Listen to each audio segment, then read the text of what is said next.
Okay, part 2 in our anti-inflammatory video series. If you missed the first video about why we care about anti-inflammatory foods and anti-inflammatory diet, I will link to it below so you don't miss it.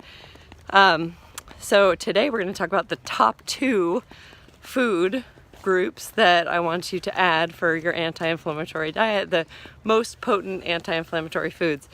And then next week we're going to carry on with some other, like basically how to round out your anti-inflammatory diet.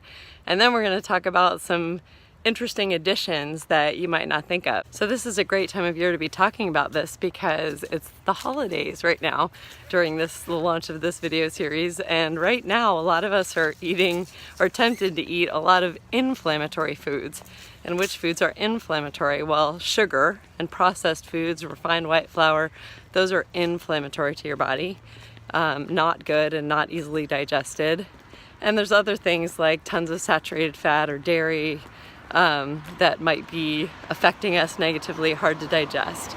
So we want to counter that. We still want to enjoy our lives. We're all about having fun and indulging when it's worth it.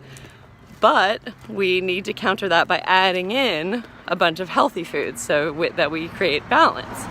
So what are the top 2 anti-inflammatory food groups to add in? Fruits and vegetables. So those of you who know me are not surprised. Those of you who don't know me might be surprised to hear me say fruit.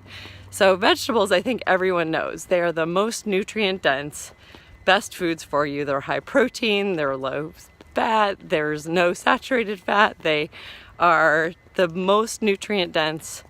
They have hardly any calories. They have tons of fiber for your GI tract. They have the most micronutrients. They have the most phytochemicals and antioxidants to fight disease, and they are the most anti-inflammatory.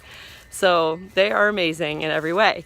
The more vegetables you eat, probably the healthier you will be.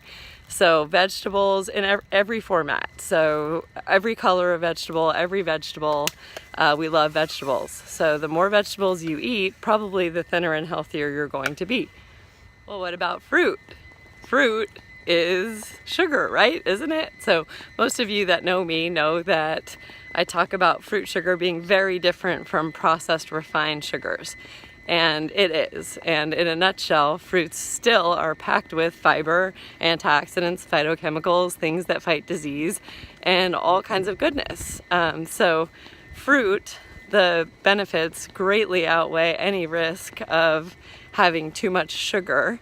I do say if you're diabetic or, have blood sugar issues, eat one fruit at a time or one serving of fruit at a time, and maybe combine it with some other things like nuts and seeds to counter the blood sugar spike. But if you've seen some of my videos, I might link to some below related to is fruit sugar and what about fruit sugars and does it really spike your blood sugar? Because what we find is it's nothing like, in fact, it's much better for you to add fruit if you're going to eat something super sugary. It actually mutes the blood sugar spike. So fruit, super anti-inflammatory, tons of phytochemicals, disease-fighting antioxidants, and health benefits. And as we mentioned, the anti-inflammatory part of it is going to help you fight cancers, dementia, heart disease, stroke, and all kinds of other awful diseases. So I'll link to the first video below explaining the anti-inflammatory diet and why we care. And I hope this is helpful. If it is, I'd love for you to share it. Make sure that your friends are on my email list. And so I'll put a link to that below or right here too, so that they can get my free gift, which is the 3 secret ingredients that might be hindering your weight loss. And then they'll be sure to get these emails. And next week we're going to talk about how to round out the anti-inflammatory diet with other foods, and the next week after that, we're going to do a few interesting additions to the anti-inflammatory diet that you might not have thought of. Again, adding in instead of totally going into upheaval during the holidays. Hope you have a great week. Love you guys. Bye.